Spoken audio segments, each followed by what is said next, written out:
straight up proposes to her. Like, I was hoping someday you'd think you'd become my wife, and she was like, "Oh, okay, dude. Hey, get in here. Dallas is about to start." Welcome to the Ewing Barbecue, where we remembered that you like licorice. My name is Mary. And I'm Sarah. You left me as a 5-year-old. You abandoned me. It's Josh here. I'm Melanie, and am I the only one that thinks Cliff was justified? Oh, like, damn. 100% he was justified, yeah. Right acting, I do. And it was really sweet, and it showed his vulnerable side. Oh, I can't wait to talk about it. Yes. Like, all there's so many to this. I have a lot of shit to fucking say about this episode. Yeah. First, I would like to thank our Patreon members. I would like to thank Brendan Philluck, Captain America, Sheen Pye, Laura Bernheim, Anita Wren, and Kristin Carlano. Thank you very much. They went to patreon.com and picked a tier and are following us for some extra special benefits. Content? Is that what you call it? Content? Whatever. That sounds sexual, Mary. Well, depending on your level. Just kidding. We did release a new chapter of the book this week. More coming. A few birthdays this week. Cool. Mm-hmm. Howard Keel was born in 1919 on April 13th, so he would be 103. Wow. Stephanie Blackmore also shares that birthday. She plays Serena. She was born 1948, so 74. April 14th would be Beamskin Rug birthday. Randolph Powell. That's nice. Turning 72. That Beamskin Rug is 72 years fresh. I bet he doesn't have that beamskin rug anymore, but he's a bald motherfucker now. Maybe not. And Lois Chiles, Miss Moonraker herself, April 15th, born in 1947, so she is 75. Wow. Cool. I feel so old. And if you're in Dallas this weekend, the Easter Bunny is there at South Fork Ranch. Oh. For the trade days this weekend, which are the third weekend of every month at South Fork. It was posted online, apparently, that last episode when Jim Davis was written out, the original intention was that he and Ellie were getting divorced in that episode, and they were writing Jim Davis off the show through divorce. But because he was too sick to film anymore, they got them back together and sent them on the second honeymoon, which we obviously like better. I'm going to say that I don't completely buy that.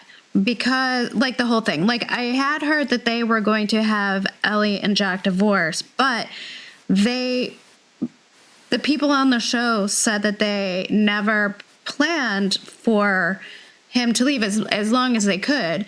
So they weren't planning on writing him out. And they were, in fact, giving him scripts in the hospital for the next season and telling him where his character would potentially go in the storyline. So I don't know if that is completely true. They may have written him out to the extent where reduce his workload so that he could take time off to... Well, sure. So he could go off like he's upset and leaves for a while. Right, and so that Jim could, devote his time to his treatment and getting well, and hopefully then swing around and bring him back into the fold, and using the divorce as just a way to get him off camera for a while so that he could deal with his health issues. And I could see that being the case. Sure, I could see that too.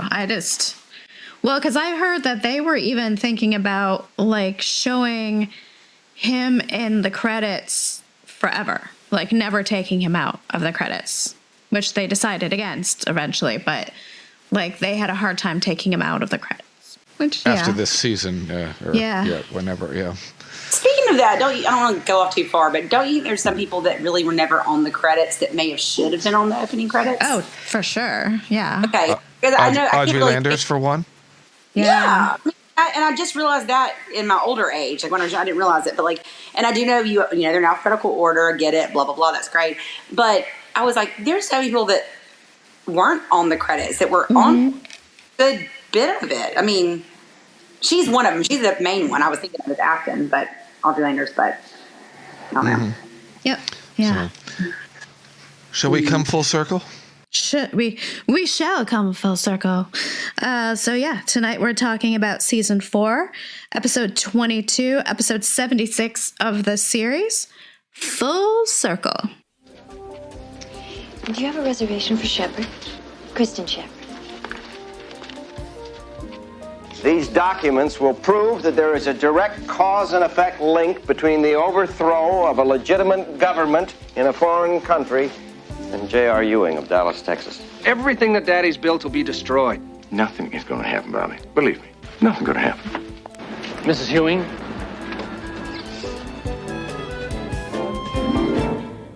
It was written by Arthur Bernard Lewis, directed by Michael Preece, and aired April 17th, 1981. I like how right now we're kind of right on almost to the day. Like, we're recording almost to the day of, like, when these aired. So I love that. Oh, yeah. And Michael Preece may be joining us at some point in the future with That'd be so cool. Cherie Wilson and Kathy Podwell. So I'm working with them to schedule something at some point. So stay tuned for more details. I really want to get Donna on here. Yeah. By the way, I want to mention I'm actually drinking JR bourbon tonight. You are? Yeah, I broke it open and I was like, what should I drink? Blah, blah, blah. And I was like, I think I'm going to have some bourbon on the rocks. Damn. Yeah.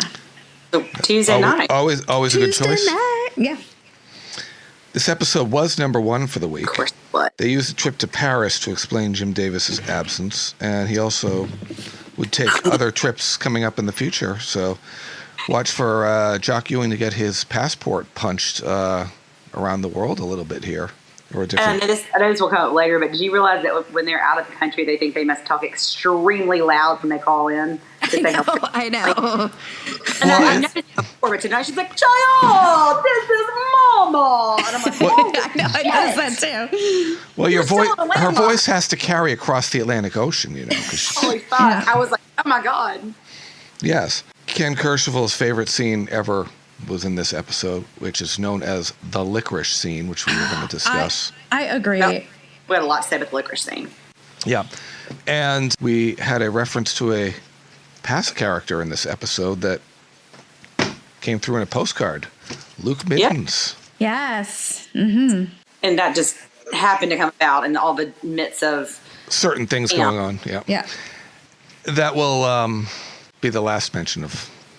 That's what I was Poor wondering. Luke. Probably, yeah, I can see that being the last one. Yeah. So yeah. He's just a poor plot device. Yeah. All right, so we start on an establishing shot of South Fork, and then we move inside to Sue Ellen and John Ross's nursery. Playing with his phone. Yeah. And then JR walks in. Because he's like, we should talk. I do not care to discuss my sister's phone call in front of my child. Her child. Right, her child. Yeah. He can barely hold a spoon. He doesn't understand. I know. Well, like, that's what I said. John Ross may not understand the words, but he understands the tone. So if you guys are sitting there snapping at each other, That's true. the kid's going to get anxious. Yeah. Yes. That's what He's he does. already had to endure alcoholism through the womb because of his mother's drinking. I mean, what now he's going to have to put up with his parents' snippety tones. Oh my God, he's going to have to put up with that for the rest of his life. Sorry to say. Well, I wonder how he's going to turn out. Yeah. Especially JR. JR is a sniveling bitch. He really is. Sniveling bitch. He never hit you. He is. He bitches and he complains about everything. He really does. God. Oh my God. That's one thing I've noticed. He's like, oh, it's like, shut up. I know. Are him and Mitch related? Oh my God. Oh Right. my God. Mitch, Yes. Mitch the bitch. Mitch the bitch. Jesus. Mitch, change your last name to Ewing and just shut the fuck up already. 'cause Right? Angela's Oh my God. Yeah, we've got things to say about him later. Oh boy. God, all these faces he makes. Oh, he's so cute, but I'm still gonna punch it. Anyway. Then we cut to the building number 3470 in downtown Dallas, which apparently is a medical building of sorts. Right, because Pam was walking out with her mom. I found this a weird scene. So, like, I guess, so now we find out Pam has gone to the doctor, and she just found out she can't have kids. So she literally, her mom took her to one appointment. She couldn't have had any real extensive tests done. And they're just like, well, like, sorry. we don't, sorry, you probably can't have kids. She said she put together a history. Right. Or is which that what is she was like telling Bobby lately? But it's like a history of from one having visit? 2 miscarriages, like, and mostly like since they were both accidents. I was say they were accidents. She fell off a loft and a horse. Right. Like cramp, I had a baby. I'm having well, and One of them is caused by a nope rope, exactly. Mr. No Shoulders. a danger noodle. yeah, and Bobby brings that up. Doesn't Bobby bring that Yeah, up? he does bring it up later. Yeah, when and finally she's tells like, him. well, she was like, well, she doesn't think I would have been able to carry them anyway. And it's like, how the hell do you know? Like, you had a traumatic accident both times. Right. Are we to assume that there were prior appointments? Shoddy medical practices in Dallas back then. Are we to Yep. assume that there were previous medical appointments in this building, and this was just that were taking place off camera, and this was just the encapsulation point of it?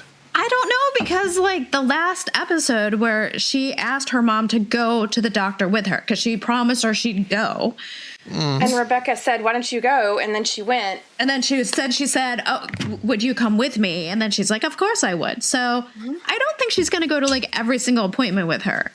So I'm going to assume that she just had this one appointment. And how long was this? How long was this appointment? We don't know how long it was. It was probably like an hour, and they're like, "Sorry, you're infertile." It just seems sus to me. It just, I don't know. I mean, but how many times have we, and I know this is the world of TV, and it's TV in 1981, and these are rich-ass TV characters, but we've seen even people with all the money in the world still get shoddy-ass medical care. You guys know what happened to Fran Drescher 20 years ago, right? No. Refresh. Seven doctors before she was diagnosed with ovarian cancer. Oh, shit. Oh. I didn't know she had ovarian cancer. It is a silent killer. Seven doctors. And she had money. This was between New York and Los Angeles. Even in the world of TV, there are clinicians who don't investigate. They just don't care. Right. So it's like, maybe you should get a second opinion, but whatever. Yeah. She's taking the road with one opinion. Yep. And then she's just like, well, I probably can't. So she just gives lets it go. Defeatist. Yeah. Yep. And then we cut to the bitch. Oh my God. Which one? Mitch. Now, which one? Mitch, couldn't you be a little supportive of your wife in her work? I mean, she's trying to support you in your studies. Oh, even slightly. I don't even fake it, because you're the one that made her get the thing to have the maid. She got the maid, she's contributed to the family, and now you don't like what she's doing because it's taken her away from you and your attention. It is so frustrating. Fake it. Yes. Fake it, just like Frank Drebin did Because with all she those asked orgasms. And she said, if you want me to cancel the trip, I will do it right now. And he was like, you have to do that or something. Or make that decision. Don't do that. Fight for your woman. Tell her you don't want to go, you puss. You know?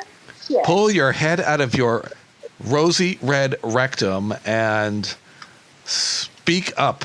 Ooh. Yes. Yeah. His name should be Richard Cranium, a.k.a. Dickhead. Like, just the faces that he gives in this, where he's just sitting there and he has, like, the big eyes and he's just being all, like super passive-aggressive and pouty. He's trying to be the man's man. Like, have my dinner ready at 5. He's that man. I want to drag you back to the cave, bare knuckles and all, by the hair and blah, blah, blah. Yeah, she's just, like, trying to rationalize with him again about the whole thing. Like, you said whatever. And he's just, like, he's just not going to hear it ever. Not ever. It's part of her job. She's doing a personal appearance on behalf of the magazine that she is representing. Shut up, Mitch. Let your woman do. And she's getting paid for it. Man, what the, right. Jesus. She's not taking Ewing money. She's earning money by working. Duh. Yeah, I got so much more to say about this in 2 more scenes, I think. Yeah. Oh, yeah. Yeah, that scene. Yeah, when Nurse Shirley Daniels is coming out of the room there. So then Cliff gets Talani donuts. I don't know what those are, but they look. I don't either. But did you see how it like started on that box? It's like it was like a please put us in the show. That was the brand of donut? No, but it like focused on the box. Like it was like almost like we need to do this. It has to be a donut place. In how did you spell that? It's a Talani. Has anyone Googled it yet? I'm going to Google it. I'm about to. Talani. Because I was like, they've never done It that. looks like Melanie's Googling it, unless she's doing something else. Yeah, a local donut place just like popped up here, and it says the 5 best donuts in Dallas. Hang on a second. See, we have to go there. Glazed Donut Works, Momo's. Cliff goes there. They can't be too expensive. Yeah. That's really weird because I don't see anything about Talani Donuts, but it brought up like donut shops in Dallas. Oh, maybe it's an old donut place. A defunct Talani's? company? Maybe it was affiliated with the Hot Biscuit. Maybe quite possibly. Maybe their future was as bright as the Hot Biscuit. Maybe. Is it in Fort Worth? Maybe. Wait a second. They have nice glazed donuts and nice crawlers. Cliff is serving that to Dave. Now I want to. Stratton. We have to specify Stratton because there's also Dave Culver that's referenced in this episode. Oh, that's true. There are 2 Daves referenced. So yes, Dave Stratton is over, and so he tells Cliff that there's evidence being gathered that connects JR to the counter-revolution, and It could Never let them trace it back to you, dude. It could result in a nice, cushy executive office position at Westar for Cliff. Because Westar and Cliff have a mutual goal right now, and that is to destroy J.R. Ewing. The ruination. I like that word, ruination of J.R. But you should never ever trust Jeremy Wendell either. So No. So I'm not sure why Cliff thinks anything about this at all. There was an old song from like the early 70s called Snake in the Grass, and that seems to fit Jeremy Wendell's personality. He is a snake in the grass. Now I want a donut.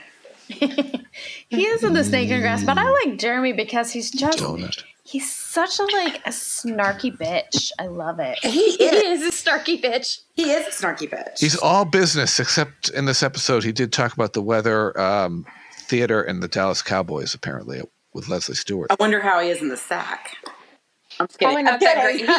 He seems like he's there for him and nobody else. He seems like he would be a very selfish lover and would not care about his partner. I believe At all. I believe in Massachusetts there was a name for those. They were called Minutemen. I still think I see Jeremy, and I still think that he's a bottom. I think he likes to be spanked. Oh, I still want to get him together with Patricia Shepard because she likes that kinky stuff. I think he pays a dominatrix. That's my story, and I'm sticking to it. Okay, that makes sense. I do. I think with chains, leather, slapping. I can see that too. He wants to be owned. Stiletto in your back. He wants her to tell him what to do because he's so powerful. Like, he thinks he's so powerful at Westar, and so then he's like, he needs to be punished. Make me lick your shoes or whatever. So Sue Ellen is feeding John Ross some peanut butter and jelly and grapes, and he's trying to eat it with a spoon. And grapes. Grapes. Gus, I know. Again, do not feed a toddler grapes. And we had 2,000 babies, and we still know that. When my niece was 1 year old, I had her for the weekend, and she was eating pieces of apple, and she started to choke. And I stuck the finger down the throat, just very casually, pulled the thing out, but I scratched her throat, and that caused her a little bleeding, and she threw up on me. Well, it's better than dying. Right. Well, for a little pro-parenting tip is never give a little kid whole grapes. Like, if you're you have to cut them into little tiny pieces, or hot dogs. it's the perfect size to like swallow and then get stuck in your throat and then not move. So that like kids die all the time from grapes. It's a dangerous Danger noodle. Any little kid has to have little tiny bites, like because they have a little pinky, mouth. You need like a quarter of your pinky. They need to be that small. Not only that, some kids don't chew. Like Hayden would chew and smack awful. Anything would just chew, swallow. That's where he got it. You know, like, and I do the same thing. I don't chew my food all the way. It's back to the nursery. Yeah, so they're feeding John Ross inappropriate food, and Pam walks in. She's tired. She came home after doing errands to do some work, and she's off. She's off. So Pam just asks her, like, hey, she's like, no, I'm fine, But I was wondering if you let me feed John Ross. And she's like, yeah, totally. You can see Pam starting to attach to another child because she knows she can't have her own, or she's given up. Right.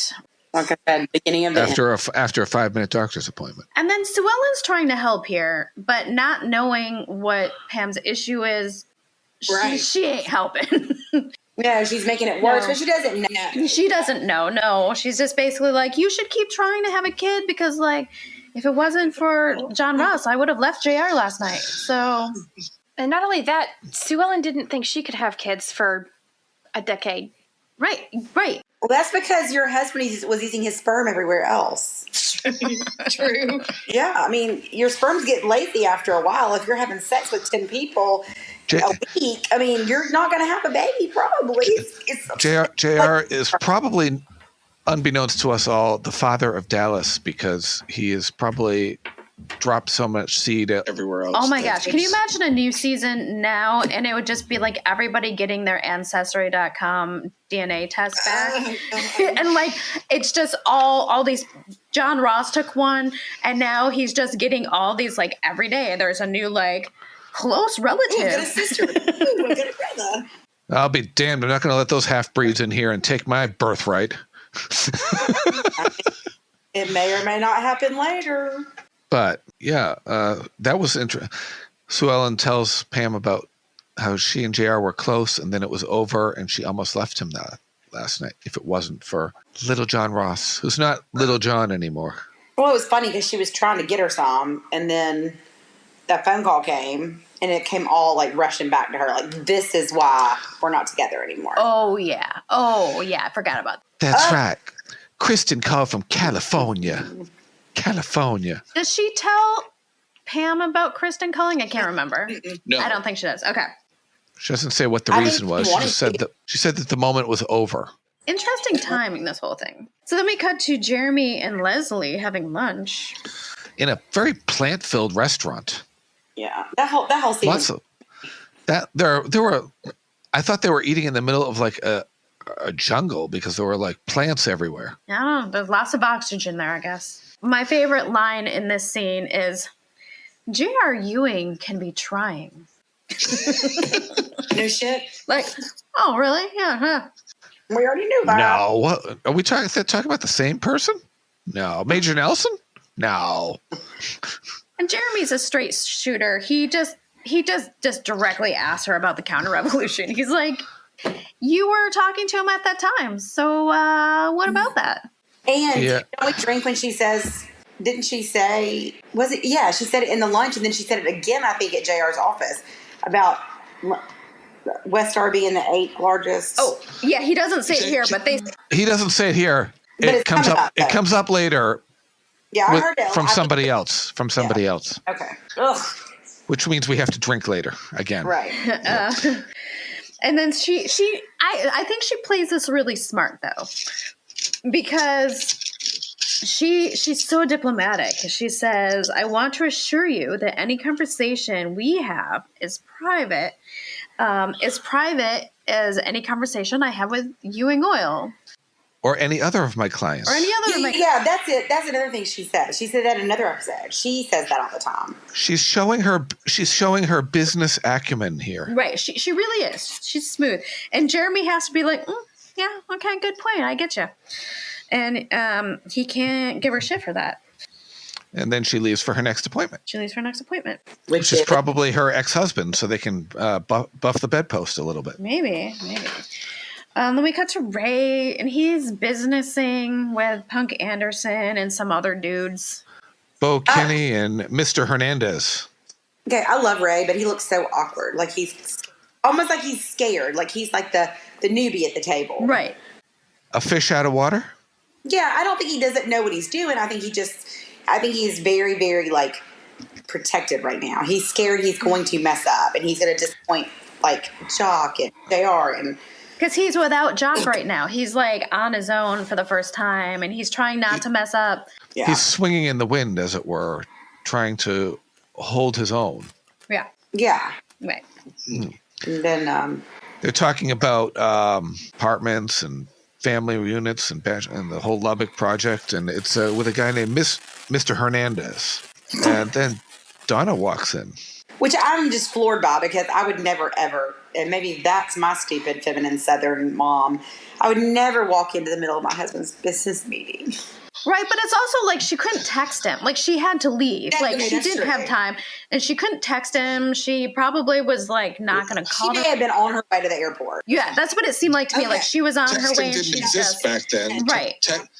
Texting was a typewriter typing the text in a book. Right. So she was just like, "Hey, sorry, I don't want to intrude, but I have to tell you this." That makes sense. Okay, passed to Donna on that one, but I was really like, "Oh my god."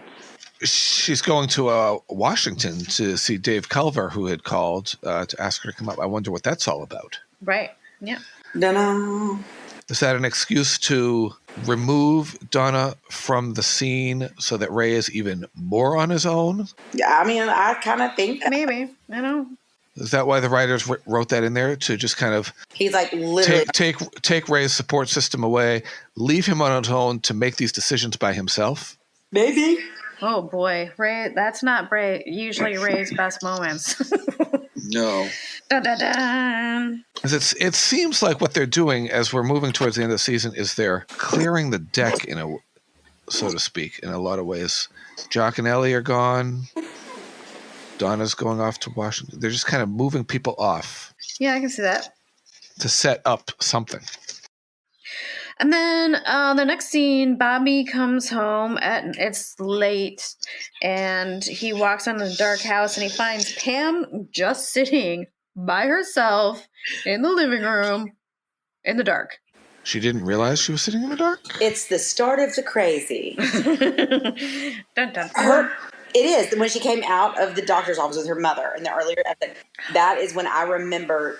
It is the start of the crazy. This is honestly when I remember the other stuff, but when I was watching it as a young person, this is when I started, because I remember something in a couple of episodes with Pam. That's the start of when I really remember Dallas. Like when I started. All we can say is stay tuned. So this is kind of the fulcrum for her, swinging in a different trajectory. Swing! Swing! So yeah, she's drinking too, which is Pam doesn't usually drink that much. Like you never really see Pam drinking. No, she was like straight up scotch or something, or bourbon in a cup. It wasn't a glass of wine. I think Sue Ellen's body has jumped into hers. Well, she's not an alcoholic or anything yet, but she's been drinking because she's like, "Hey, can you refill this?" And Bobby's just like, "Oh, okay, sure." Yeah, first of all, you're in the dark, and then you want to refill. Right. He's like, something's wrong, and she's just like, no. He's asking if it's about Cliff and her mother in that situation. And then he says, "Oh, I've got something that will cheer you up. Here's a postcard from our little Luke Middens, who was there when the nope rope caused her second miscarriage." And then there's where the wah comes over. Because that's I'm going to have a baby. Right. And Luke's doing well for himself now. He's in the 4-H club. His father let him raise a steer that won a blue ribbon at the county fair in Montana. And the father's working very hard. It was nice to see that they're doing, turn themselves around. They're doing well. And Bobby wants to invite them for a visit. Pam. Right. And then she just kind of loses it. He's just like, okay. I have some work to do. I have to leave. And she just walks out. And Bobby's just like, what the fuck just happened? It was interesting that, like I said, that he was there when that kid was there when Pam miscarried her for the second time. Yeah. Well, yeah. And it's like, and it also probably brought up a lot of emotion in her, not just that he loved that kid like a kid, but that was like the weekend he was there and she had it all combines together. It's a perfect storm that's going to make a perfect storm. As Jim Steinman wrote that Celine Dion and Meatloaf sang, it's all coming back to me now. All coming back. And I was like, no, don't do it. Yeah. And JR is consulting with Lincoln Hargrave. That name, Lincoln Hargrave. Or Mr. Griswold, as we know him, about divorcing Sue Ellen. That is him. So his whole thing, I feel like this is his thing with, if someone's like, here, I'm here to see you about a divorce. He's like, have you tried marriage counseling? Because I don't think you should get divorced. Does he not want the business? Or is he just really trying to make sure these people want to go through with a divorce? Just making sure he doesn't start, and then they're like, oh, we're going to go through counseling. He wants a shark that's going to get him custody. He's looking for a shark. He's looking for that pit bull that is going to win the case. And when they're discussing it and all that, and it usually sways in the mother's. Unless she abandons the child. Yeah, but then, he could have said anything, but he decides to say, she takes my child, I'm going to kill her. And I'm like, you know what I said? I said, JR, for legal purposes, no the fuck you are not. Like, do not say That's that. for legal purposes though, Melanie, right? Yeah, you're sitting in front of your fucking lawyer. I'm going to kill her. Like, really? Can I hear the bell? Do I hear a bell? Let's just say, okay, J.R. Ewing. Ding. J.R. Ewing doesn't have the balls to kill anybody. If he actually thought of pulling it off, he'd hire somebody to do it. Like O.J. Simpson did. And pay now, him cash. he can't... However, I do not think O.J. just fucking did it. I mean, really. I don't think he did it. I don't think he did it. But, oh, yeah, he did. He did. No, he didn't. No, he didn't. Yeah, he hired did. somebody. He hired somebody. Or he's covering for his son. He just went there to watch? His son... Another story. Yeah, we'll get that. That is a story. There's a documentary. That is a theory. But that motherfucker. Yeah, JR, you're a dumbass. Ding, ding, ding. Yeah. And then we just cut to Cliff being given the fuse by Dave Stratton that all he has to do is light. It's the MacGuffin in the briefcase. And that is a big ass briefcase too. It's like a travel case. It's not even a slim businessman briefcase. It is a travel case. I'm taking a load of gold bricks with me. Someone, yeah, it's a trunk. It is the briefcase that you also put your overnight clothes in when you're traveling because. Or your overnight clothes that you keep in your office because you have affairs a lot, like JR. Or you can hide the body in there. You know? I'm J.R. Ewing. I can make a body appear at a church social without anybody noticing. The teeth and the hands, there's no fingerprints. Dun, dun, dun. We might watch true crime. That was a quick scene. Then we cut to JR's office. JR's like super mad that she had lunch with Jeremy. Like jealous much? Yes. Because he knows that like Jeremy could get to her, Mm-hmm. That's exactly what he thinks. So, yeah. Within one scene in one episode, Jeremy goes from being JR's poker buddy at the condo to being a mortal enemy. Yep.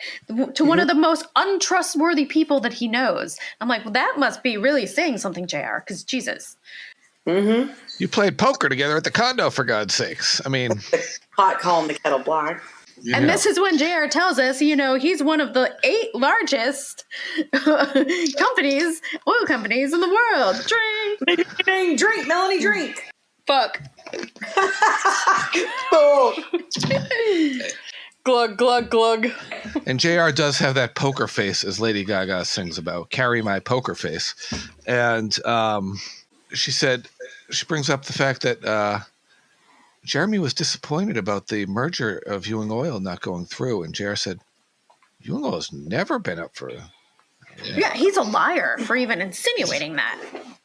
Okay, but he says it with such a straight face. My thing is she... I don't know her angle. Like, is she plotting them against each other? right now? Like, I don't understand what she's doing. Because I would have just not said anything. I think she's playing both sides of the fence to see which way the wind is going to blow before she makes up her mind. It's almost like Dave. I couldn't figure out Dave's role. Like, he's got a three-sided... I don't understand either. I thought he was... I think he's mostly Jeremy because Jeremy's paying him, right? So I think he's mostly Jeremy, but he's kind of like playing all the sides. But I think and there was Cliff, and there was JR, and then Jeremy's the one who's putting up the money. Right. And Leslie's just seeing where shit's gonna fall. She's smart. Right. She wants to know which way the wind blows before she pulls out her Mary Poppins umbrella and floats in that direction. Right, because she's not gonna want to marry JR if like Jeremy's gonna ruin him. So right. She wants to. It's all about what's best for her career. And she's starting to bug me a little now. So, more. And Dave Stratton, though he's under Jeremy's thing. He went to school with Cliff, so he's known Cliff longer. Yeah. But that doesn't mean anything. It's always about where the Benjamins are coming from. Mm-hmm. And speaking of which, Luella buzzes JR and says that Dave Stratton is there, and Leslie's leaving, and they meet in the lobby, and then he sends Dave into the office, and he chastises Luella for announcing his next appointment. I don't think you had anything from Leslie. And he just looks at her like, whatever, bitch. You're gonna have to go soon, Luella. Yeah, when's my favorite? Don't sleep with your people you work with because it's just gonna go south. This is what it's called. I was always told, don't shit where you eat. That means whoever you work with, don't fuck them. That's all it does is cause drama. See. Yeah. Of course, I was not promiscuous, so I did not do that anyway. Now, Dave tells JR that Cliff has absolutely nothing. And then we cut to Cliff going over the documents. Right. Even though he literally just gave all the paperwork to Cliff.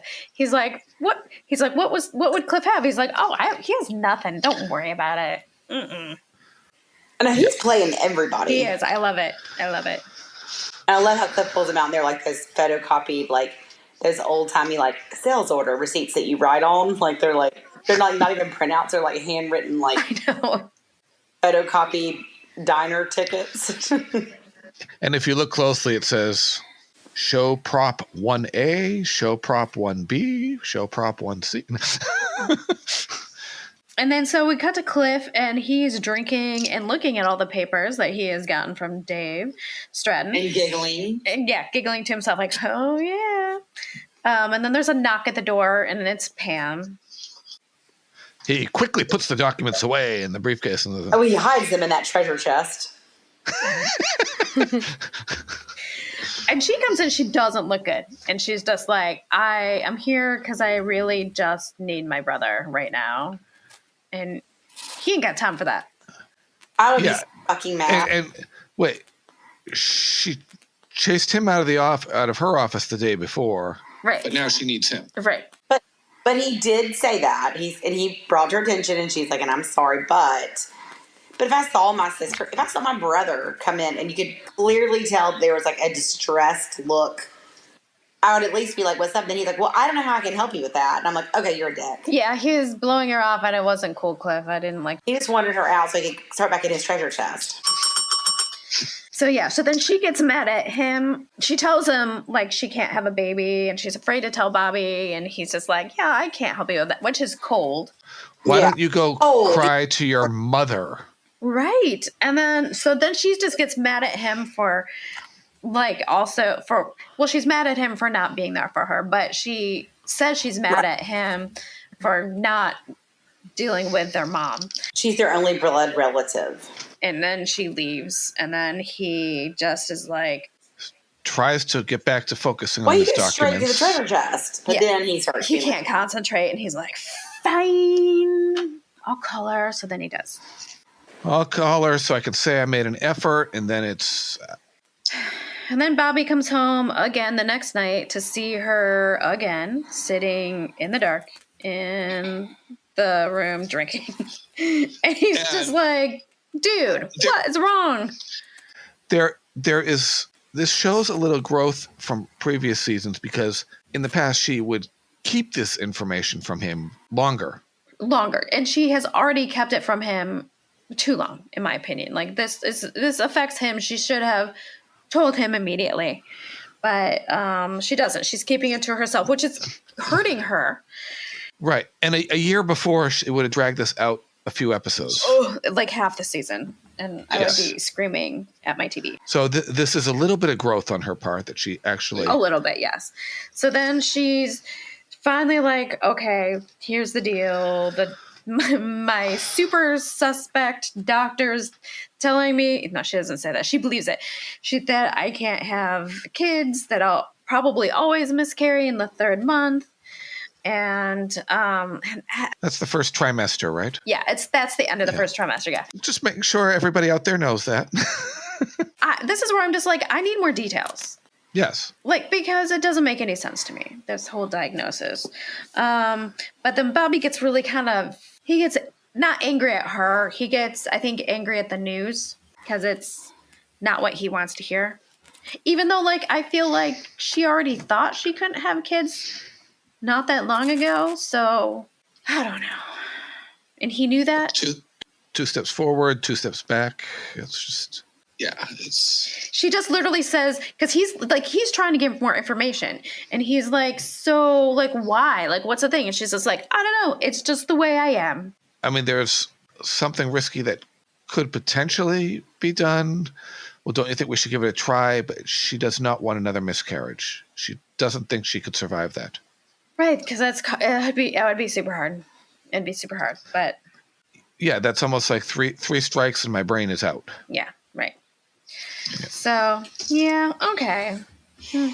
Lucy calls Mitch, and they want her to stay another day to do a talk show, and she's just like, I just want to make sure that's cool with you, blah blah blah, and he just gets pissy and says, stay another week, and slams down the phone.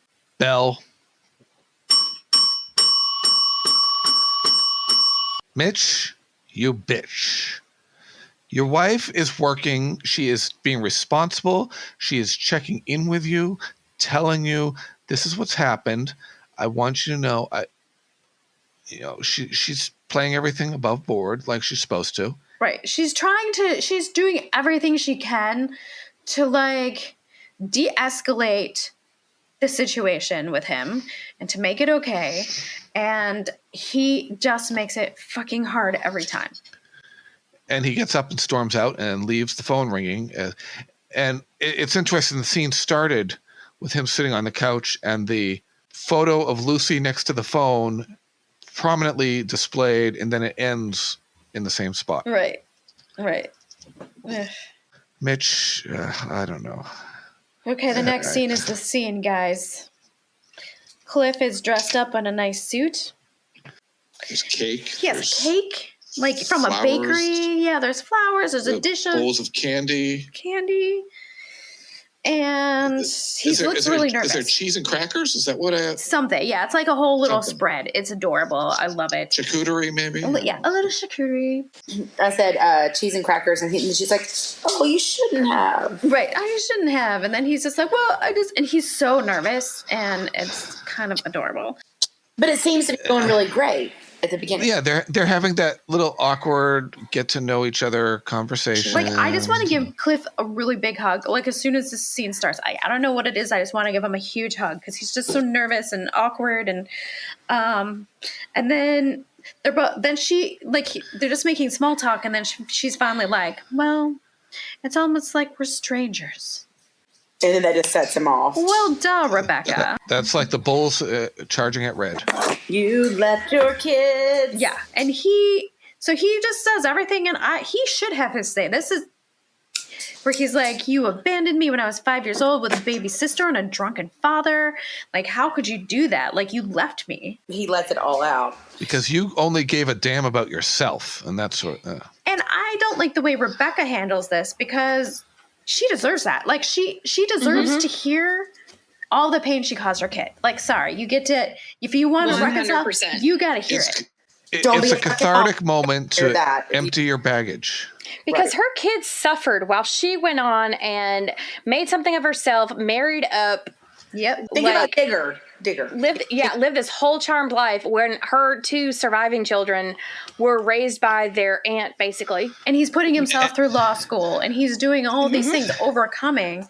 As you say that about Rebecca and marrying Herbert and all this stuff, I'm sitting there thinking, how did, Jock and Elliot obviously must have met Rebecca when she was married to Digger. Mm-hmm. How did they not cross paths with someone like Herbert Wentworth in their past and not recognize Rebecca in any way, shape, or form? I'm guessing Rebecca kept track of that and just probably avoided the Ewings, would be my guess. Yeah. Yeah, and I mean, the tool and die thing, of course, they may have had some dealings with Ewing, but Rebecca Wentworth, who the hell is going to question that? Right. No one's going to be thinking. No one's going to know it's Rebecca Barnes. And you know what? She probably... And Digger was always drunk, so he would know that. And probably transformed herself enough to where she'd be running around in different, maybe in the same circles, but nobody would necessarily know who she was. Right, because I doubt that if they met Rebecca when she was dating or married to Digger, that they didn't hang out. She seemed, not to spoil her, she and Ellie seemed to know each other. When they see each other again and Rebecca comes in all at the end of next season, it seems like they knew each other long before. Which is why I throw this out there. I think she just kept herself distant from, if there was, she probably knew if the Ewings are going to be there, maybe sit this one out or just sit in the background. Well, especially because she knew that, Digger and Ellie were each other's first love fling. So why the hell would she want to be associated with any of that? She probably kept her distance from Ellie Ewing too. Right. They may have known each other enough to be yo, what's up? Hey, how are you? But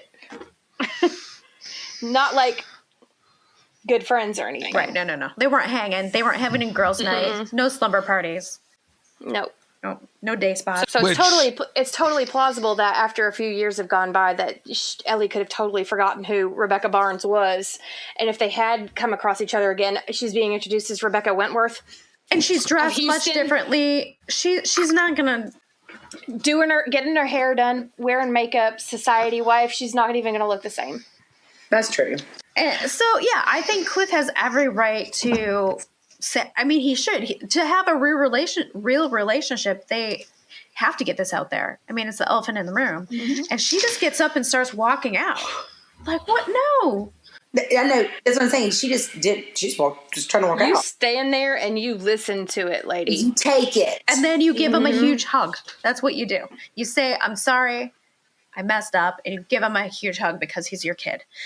And so she starts walking out, and I feel like he can't handle watching her walk out of his door again.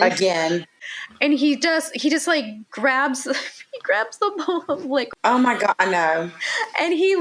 And then he says, Mama, you didn't even take any licorice. And I remember that you liked it. And I have to say, black licorice, delicious. I'm always the one that goes after the black jelly beans at Easter. Yeah. And then I literally, this scene got to me. I got really teary-eyed watching it. And chill. It's so, oh my God, so good. Now, let me just, I think they talk about it in the book here. Let me just see what. My thing is there's about 3 scenes in this whole entire series where Cliff gets upset or something, and I feel really, really bad for him. This is one of them. And that is what the writers do. They don't have these characters as black and white, like the Ewings are the good guys and Cliff is the bad guy trying to get at the Ewings. Oh, no, it gets back and forth. Right. Because you like JR sometimes. Right. Right. And it's like what I'm noticing in today's television on Netflix with Cobra Kai. They swing back and forth with all these characters and their different stories, and they're up, they're down, they're good, they're bad, they're back, they're forth, and it's not black and white. Yeah. And this is one of the reasons I love Cliff, and I know that he's a divisive figure, but I think a lot of the ways that people feel about JR, I feel about Cliff. Mm-hmm. I think that I just always see little sensitive Cliff there, and he's always just trying to prove himself, and just always being defeated, and I do. That's exactly. Ken Kercheval had some thoughts on in the book about this particular scene, that he thought that the reconciliation scene was, he used the words, pathetically poignant. I mean, you want to talk about complex. He said there was a scene where he finally agreed to see his mother. He flies into a rage. She gets up to leave. Then he falls into her arms and starts to cry. He says that's a complex scene. And it's also his favorite scene from his 13 years on the show. And it was Priscilla Pointer's as well, because she said it was so emotionally fulfilled. And the viewers that they've met over the years would still ask about the Licorice Scene. And it's funny that Ken rather, said that he would prepare for these scenes by listening to mood music on a cassette recorder with headphones. And he apparently suggested this once to Barbara Bel Geddes, and it backfired, because he suggested that she listen to a piano version of a song, and then she cursed at him, complaining, "Thanks a whole lot. You just ruined my morning with that sad music when I was supposed to be lighthearted in the scene." And I'm sure Barbara used a few choice words too. I love it. But yeah, that was very much a pivotal scene that everybody. Okay, so that scene goes into another scene where we just see legs walking, and Yes, indeed, I'm walking, I'm talking, I'm walking. Yes, indeed. And it's Kristin. We haven't seen her in a while. She is back in town. Punch her out. And I have to say, for someone who just fucking gave birth, like, you're about this big. She's looking pretty good. We'll say. And she asks if there's a reservation. The camera's slowly starting to pan up. You see the back of the woman, and someone asks about the luggage, and then she turns around like she's supposed to mug for the camera at that point, revealing who she is. And then the next scene is Cliff barges into the Senate meeting with his stuff. To call out JR, basically. And Bobby's like, hold up, what's going on? We need to talk about this, like, in private, Cliff, in chambers. And Cliff's like, nah, I'm going to bring it up right here on the floor. Yep. And they agree to hear what he has to say, and he hands out those documents, the things out of his box, one for everybody. And I like how, as he's handing it to Bobby, he says, J.R. Ewing. And he looks at Bobby. And Bobby's just like, oh, fuck. That's why you came to work for me, isn't it? Well, honestly, it's almost like he took the job to kind of... Well, I mean, I know why he did it, but he's kind of showing like a little bit of humanity, because he's letting them know in order to get ahead of it. I mean, probably not the best presentation, but it's like, dude, this is about to happen. Your brother did some fucked up shit. This could be really bad. Right. And later on we'll talk about why he did it, but Cliff isn't wrong. He's not wrong. His deliverance is terrible, though. Delivery. Yeah. It's god awful. Yeah. It is.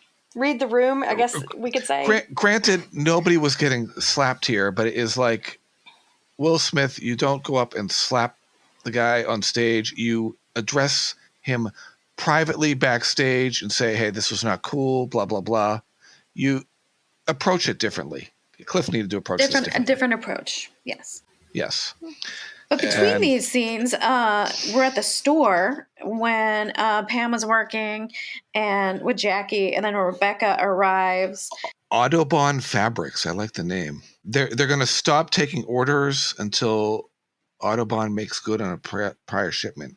Sounds like there's some crap going down in the going down at the store. And then Rebecca's just super happy. She's like, last night we figured out we're like have a good relationship and blah blah blah. And then Pam is just like, does he know you have money?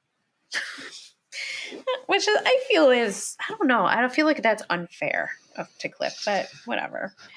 I want to know what happens with Jackie's date with the storeroom.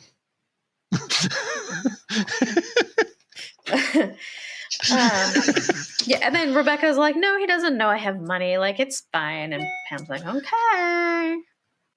So that happened last night. Now Cliff is down in Austin Yeah. the next day. Cliff has had, I know, he's had a busy time. So he must have like zipped down there really fast. Okay, I made it with my mama. I'm going down to Austin. See ya. Bye. He had that threesome and then went too. I mean, it's a whole thing. He drove all night in that one, as the Cyndi Lauper song said. Yeah. So then we come back and Bobby's so pissed at Cliff for that. I'm sure he considers it a stunt. Yep. He pretty much accuses him of that's why he took the job And Cliff is like, no. I just saved you. And he's just like, what are you talking about? And he's like, well, I'm the bad guy. It had to come out. Like, if I would have come to you with this, you would have felt like you needed to bury it or not go forward through it. And then that could have been bad for you. You would have been a co-conspirator. Right, a co-conspirator. If people found out, like, this would not have been good for you. And now it's out, and I'm the person who, it's so, like, I take the heat from your family. I'm the heavy, as he says. I'm the heavy, and I'm used to that. And that's true. All that's true. Like, he maybe could have done it a little bit better, but he's not wrong about it at all. No. Yeah. It's always like an opportunity to see Cliff as out for revenge or the bad person, but he's really right. He's trying to he wants to screw over JR. He hates JR. They would have hated each other if their last names were Smith and Jones. And I think he's starting to develop a rapport with Bobby and see that Bobby isn't really as bad as what he sees the Ewing family as. Cliff makes some terrible decisions based on his anger towards the Ewings, specifically JR. Yeah. But I think for the most part, his heart is in the right place most of the time. Sometimes not, but most of the time I think it's in the right place. Just sometimes he makes awful decisions. Right. And that's my feelings with Cliff. Yes. Whereas JR does shit just to be a dick. I think Cliff generally tries not, like, he's trying to not do that. He just is sometimes a dick on accident. Right. And and that's the difference. I think it's sometimes the hatred of JR that blinds him to his. Yeah, completely. Yeah. And makes him to not be the successful person he totally could be, who could make a difference in politics or whatever it is. He lets JR get in his way. Mm-hmm. And if he would just focus on his own self and his own advancement and his own happiness, he would go a lot further. If he kept his eyes on his own paper, yeah, he would be fine. But he can't. He can't do it. We'll see it for the rest of the series. Sorry for the spoiler. # spoiler. Back to the hotel, Kristin is on the phone with, we assume it's JR because she says the baby looks like him and she needs to meet with him and he's busy and they'll meet the day after tomorrow. Says the baby's in LA with someone, which is like, that baby, I mean, what is the time span? That baby was born like 5 seconds ago. She got her figure back very fast too. She just kind of strutting in like. I mean, you don't have to breastfeed. I'm not saying that because I didn't. I'm just saying, but you're going to leave your baby that's like 2 days old or like a week old, or even if you don't breastfeed, your milk comes in. Either way. My mother didn't breastfeed me. She said, "I like you as a friend." On my first one, my second one did, but it was too late. And I had huge boobs. My milk came, sorry for TMI. My milk came in even when I miscarried. Really? Ugh. Well, mine did the second time. Like, what is happening to me? Oh. Yes. You're like, oh my God. Yeah. That's very. So what happens? You can feel that it's in, or is it? They're like engorged. So it's like they're like engorged. You swell. Your boobs get really like big and hard, and then milk will literally. And if you don't get the milk out, they stay hard. They're like engorged. You can get in a hot shower and they just shoot milk out. Yeah, this milk. it's like a gun. It's like it just like hits the wall like, and it's crazy. So what is the best thing to do to like? You have to pump. Breastfeed. Do you want to pump? So if you pump, milk's going to keep coming. I did breastfeed, so I pumped. I fed both my kids for a year. But if you don't want it, you have to like bind yourself. Yeah, and it's like a week for them to like get bad and then get good. Because if you don't do it, then your milk will go away. But if you pump it, then milk will just keep coming, and you can. It's like the cycle; it just keeps coming. It's really awful. It's crazy. Awful. So Kristin, we're talking about how Kristin obviously has not been breastfeeding that child because she's literally in Dallas 2 days later. But literally, she just had that baby. My point was that, like, even if you don't breastfeed, whatever, your body, your choice. Her milk was maybe she left the baby with Gary and Valine. She did visit I feel them. like probably not a great relationship. I'm sorry, she's like a terrible mother. She just had that baby. Okay. In her defense, her baby was probably not old enough to fly. However, what the fuck are you doing? Leaving your newborn. I feel like she feels like she's providing for her baby, but girl, come on. What are you doing? Not the way to do it. I think there's going to be more to this, and I think we're going to find out some information at some point that explains why she took off and left her child with somebody else. And I have some thoughts on that when it comes up. I think she's trying to tie up loose ends. Yes. She's fucking crazy. And at this point, she is fucking crazy. And at this point on that phone call, we assume she's arranging to meet JR in a couple days. I assumed that as well. So then we cut to Mitch, and he's hanging out and drinking with Gene, his buddy from school. They're hanging out and drinking in Mitch and Lucy's apartment, and Mitch is basically like, I need someone just to like talk to. And she's like, cool, but can we just not talk about one, marriage or Lucy tonight? We'll talk about dissections instead. Something more pleasant, like dissections. And this is when it becomes clear to me, which I had not noticed previously, that she has a huge crush on Mitch. She does, the way she looks at him, because it cuts to her, and she's just like, and she's giving him dreamy eyes. As only she could do. Miss Ellen Bry. Cut to JR in Sue Ellen's room. Sue Ellen's going out for the day. Well, motherhood, you're over your motherhood phase, are you now? Yeah, and then she's like, whatever. Father of the year, shut up. Right, exactly, whatever. She says, on the contrary, I'm going out shopping for some new clothes for John Ross because he's outgrown them. New clothes and toys. And he's like not believing her. He's like, oh, yeah, sure, okay. Yeah, She said new, and she said, why don't we get you an apartment or a hotel room in there so you can just cut the bull crap and just have your men over there and just get right down to business? I know, what a dick. And she said new wardrobe. Ding, ding, ding, ding, ding. Who says a wardrobe for a year-old kid? Right. And then she's like, you speak for yourself. And when she said, like, that's a really simple comeback, but JR looks like, oh, like it took the wind out of his sails when she came back so quickly. Yeah. He was just like, oh, whoa. My place is here with my child. Right. Because you can tell he's testing the waters on, like, her just leaving. And she's just like, what the fuck are you talking about? It's not happening. And then she says that John Ross is the most important part of her life. Mm-hmm. And she leaves. Ring, ring, ring, ring, ring. Telephone. Hello. It's Miss Sally. What? Overseas. JR, it's Mama. Apparently, she and Jock have been. I love the way she gets on the phone. She's like, JR, it's Mama. Apparently, she and Jock have been tearing up the town and not going to bed before 4 a.m. over there in Paris. My goodness. Yeah. So, good for them. Yeah. Yep. Man, they're party animals. That's right. The geriatric party circuit now hitting Gay Paris. And then we cut to, so Lucy comes home. This is where hell breaks loose. Uh-oh. Right. So you feel like she probably came home because she's like, oh, God, he's mad at me. I'm just going to come home. Like, yeah. Like he's giving me, I'm just going to go home. So she comes home to find him fucking hungover. She's trying to do the right thing. She's trying to do the right thing again because he's making such a stink. So she comes home. He's hungover on the couch. And then Jean walks out of their bedroom and Lucy's like, I'm sorry, what the fuck? Yeah, I would have done way more than she did. She's like, and legitimately nothing obviously happened because that we know of. She wasn't there to know that. Right. And she didn't even have that in her mind coming home. She trusts them that much.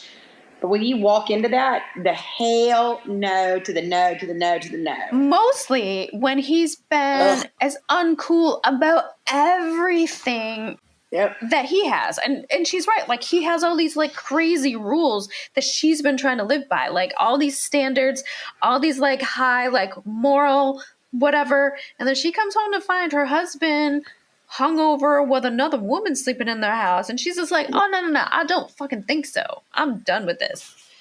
Yep. Raul will be picking up my things. I'm going home to South Fork. And there comes the Ewing. Raul will be picking up my... Right, and he did not see that part coming, I think. And he's slamming his hands on the couch as... And that's get up and you run after your wife. That's when you get up and say, you don't understand, let me explain, please don't leave. He just... Don't you think if I was doing something with her, we would have been in the same bed? I'm out here on the damn couch. And we're not in the same room. He would. That's not the way to go about that conversation. No, I still want my husband to call. I don't want it to happen in the first place, but I would like him to call and say, hey, my friend from school or my friend from high school is here. Everybody left. She doesn't have a car. We are, she was too drunk to drive home, so she doesn't. Now we have Uber, but let's say she was from out of town. Let's just say. If you called me and told me, I might be pissy, but I'm not going to, like, have, like, a panic attack. If I come home and you come out of my bedroom, I don't know if you just took a shower and put your clothes back on. You look fine, but I don't know that. Ooh, I could flip my fucking shit. I would. I am the crazy. It is never a good thing to walk into a room and see somebody else with your boyfriend, husband, whatever. Hell no. Especially even if when there the was situation, nothing going on and they were in separate bedrooms. And you don't have context of what happened before. You just walk into something that looks really bad because I've done it. Yeah, and it's exactly. Like, okay, we're going to break up. Goodbye. But it's like you said, it wouldn't have been, it still would have been bad to me, but it wouldn't have been as bad as if they wouldn't have been having issues before she left. And if he hadn't been so preachy about everything.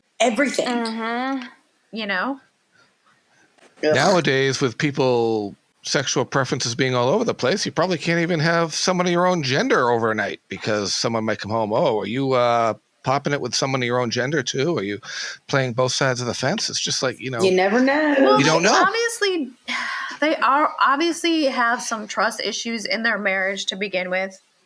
And obviously a lot of other issues. So, I mean, it's just, they have issues. And there's not a lot of courtesy, like, on his part for anything. And tissues, yeah.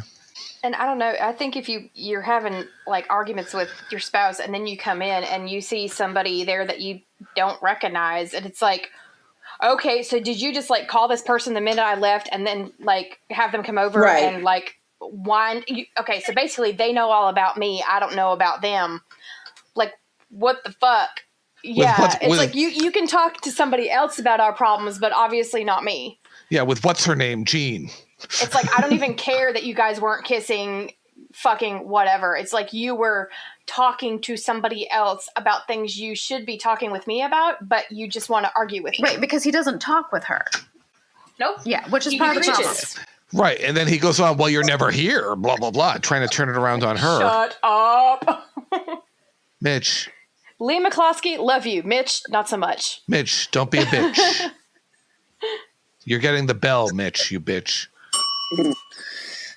Oh, that's more than one for him. Come on. I'll give him more. So Sue Ellen was walking out of the store.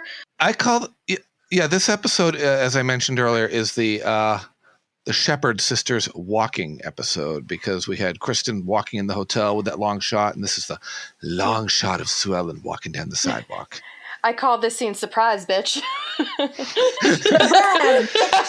Justice. Dusty. Yeah, because she's walking, she's feeling good, she's got her packages, and then all of a sudden a limo pulls up, and you can just see her be like, what? She's got all of his clothes and toys in one bag. That's amazing. She probably just had it sent home, sent to South Fork. Who the fuck does that? Yeah, Raul is picking them up along with Lucy's things. And then the limo opens, and it's Dusty. And Dun, dun, he has dun. crutches and he can walk now. How convenient that he shows up at this point in time. Very, very, very appropriate and convenient. Well, he was tailing her, like, when she didn't know that he was still alive. So, and I feel like he might do it for protection and not just to, like, keep tabs on her like JR does. He does it for a different reason, to make sure she's safe. So he probably knew exactly where she was. Well, he had to know where she was because she was coming out of that store. So, obviously. He's basically like, I'm feeling better, and he wants her back. And Sue Ellen at one point says, I don't understand, so we have to drink. Drink. Oh, God. I don't understand. How is this so? The doctors thought everything was going well, but the surgery went well, but, you know, he didn't get motivated until he decided that he was getting out of that chair for her. She was his motivation. He said he wanted her so bad, and that just kind of creeped me out a little. Cue that romantic background music. That's a pretty good compliment. I concentrated on my health for you. That's pretty good. So yeah, she's in. She's in. That's all hot and heavy. Woohoo! Jumping in full force with that one. Let me cut to the Senate. He needs her. He needs her. He does need her. We cut to the Senate, and they tell Bobby that they feel comfortable that he did nothing wrong, like he didn't have a part in it, which is good for Bobby, but that the evidence is inconclusive. So for now, they're going to table the whole thing because they don't really have enough to, like, push forward with a prosecution with JR. Right. Yes. And then Cliff thinks that Bobby put pressure on them for that to happen, and then Bobby's just literally like, I don't even want to talk to you right now. But I love his line. That's your style, Cliff, not mine. Right. Which, oof, burn, Bobby, burn. Yeah. Disco Inferno I heard that today. Big D or the Big A, Austin. Yeah. Big D. That's not that bad. Big D. So then, but we got to Bobby telling JR about the situation and letting him know, like, hey, there's evidence out there that you did a bunch of shit, FYI. But what evidence is there? There can't be any evidence. Bobby, tell me what you got. Very specifically, tell me what very specific evidence you have. Can you give me the photocopies? Can you give me a Xerox copy of those? Tell me from memory what it says. Can you let me see your files? Right. And Bobby's just like, no, what the fuck? No, I can't do any of that. I can't let you see those files. I slammed them down at Cliff and walked out of the room. No. I am not doing any of that, JR. I am serving the people that voted for me. Oh, don't give me that crap. Then he just looks at JR and he's just, because JR's like, well, obviously I'm innocent, but like, exactly what evidence do you have? And Bobby's like, I don't believe you. You're totally lying to me. Yeah, he said it. He was like, this could be the end of the empire, JR, if this is true. I mean, come on. Right. JR says, don't worry. Literally nothing is going to happen. Nothing's going to happen. Okay. All right, JR. Well, if nothing were going to happen, then we wouldn't have the storyline. So something's going to happen. Then we cut to Cliff celebrating with Afton about breaking JR. And we learn that the Loire Valley is in France. That's true. But Afton already knew that, guys. Duh. She's totally cool. Afton is fishing. She's fishing about how he's going to, like, get JR. Or, yeah, how he's going to get JR. And Cliff says, well, when I got back off the plane from Austin, I had a press conference with reporters and writers and newspapers. And I used the two words, he says one word, so obviously it's a hyphenated word that they wanted to hear. Cover up. Yeah. And then we cut to the newspaper with Leslie looking at the newspaper where it says cover up. I think Leslie's thinking of joining Jeremy's side of the. Yeah. She see the damage is about to be done. Or is being I'm getting off that sinking ship fast and I'm jumping on this other cruise. And then, so JR calls Hank and tells him he has to cover his tracks better. So he says this to Hank as he's calling him on his landline from his office. JR, what are you doing? Like, that's the stupidest thing you could. Like, he's bad at this. JR, He's so bad. JR, you've had people bugged before. What makes you think somebody hasn't bugged your office? In later episodes, he gets McSween to come in and sweep his office. You know, like he knows that. They could like get the company's call records from the phone. I mean, back in the day, from the phone company, and find out that he was calling Hank Johnson the whole time. I mean, it's a record. All it takes is one subpoena. That's it. And you're toast. Hummus toast. So stupid. Oh no, baby, what is you doing? And now back to the non-breastfeeding Kristin in her hotel. And who comes over? Huh. Is it JR? Jordan. That's Jordan Lee. Jordan has left his wife, Sarah, at home with their child. And then she asks if he'd like to know about his son. And it's like, oh shit, you've been blackmailing him too. Kristin girl. Woo. The monthly checks are not enough now, so I need more. Yeah, she's going to need more because now she has to actually like feed a baby, diaper a baby, blah, blah, blah. And he just... medical appointments, blah, blah, blah. Sits down and writes a check because he knows he's fucked. He didn't even ask for a total, just stroke a check. I know, he just wrote one. He was just like, okay, whatever. And then he was like... We don't know how much was in that check. I assume it was some... I assume it's... I mean, he has a small child at home. She's probably threatening to ruin his whole marriage. So he's just like, whatever. I'm sure there were plenty of zeros on that check. Yeah, because how do I know you're not going to come back for another check this big? And I'm thinking, well, how much was that? Like... she says, don't worry, I'm not greedy or something like... Yeah, you are, you dumb bitch. And then he says, Kristin, you might want to best get out of Dallas before you might run into JR. Mm-hmm. And Mary Crosby's Kristin says, I just might. I would count on it. Yeah. With her mischievous look in her eyes. And the curled up lip. And now we go like this, and scene.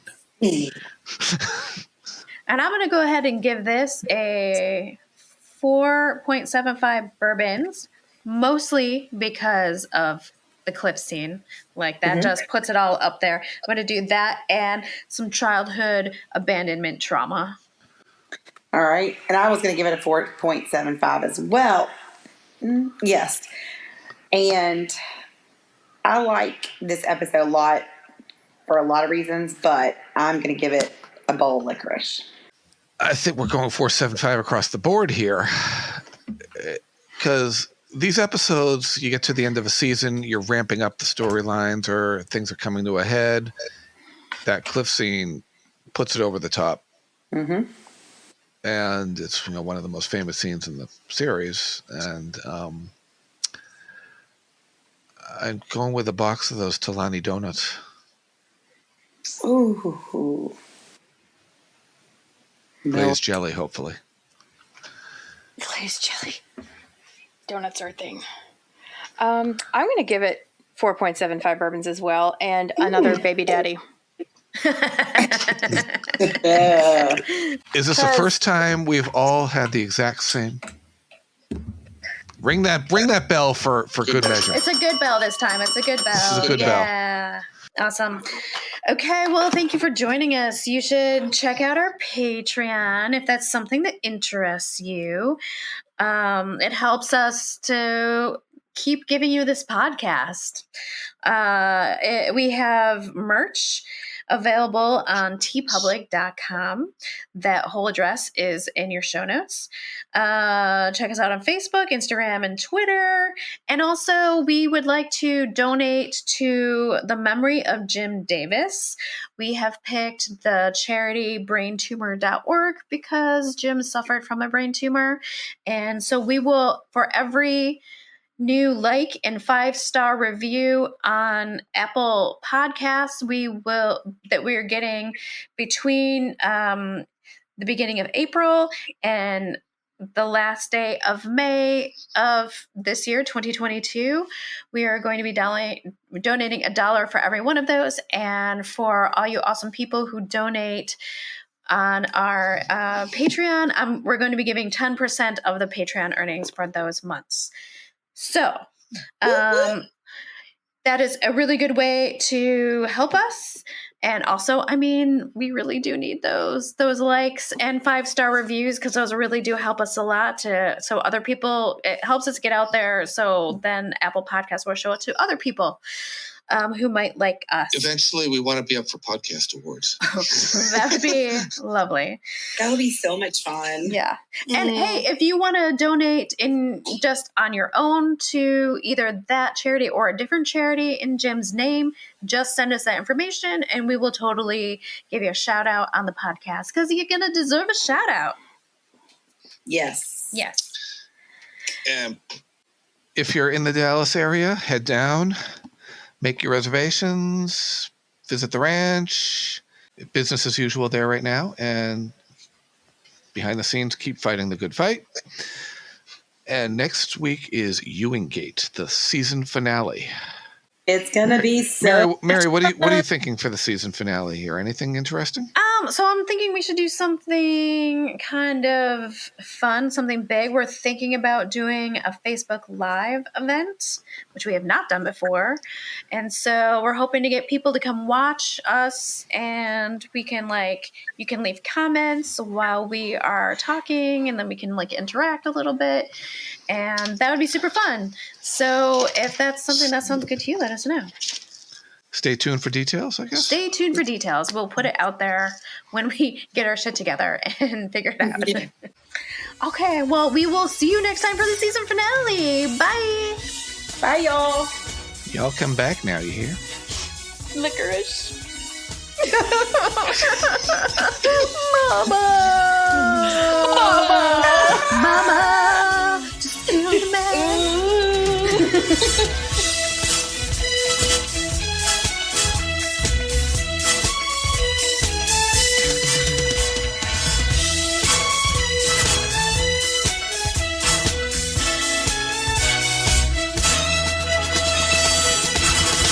Next on Dallas. What do you want? More? Get the hell out of Dallas while you still can. It's not over yet, JR. Why are you so determined to get JR? Ewing Oil will be stripped of its state charter, and the satisfaction of JR is knowing I helped put him away. Well, I'm gonna get him, JR. One way or another. I'll kill you first. Well, you're gonna have to, because I'm gonna get him! You're never gonna get him. You make me sick. Keep out of my way, Pamela, or I'll destroy you. I'll destroy anybody that tries to take my boy away from me.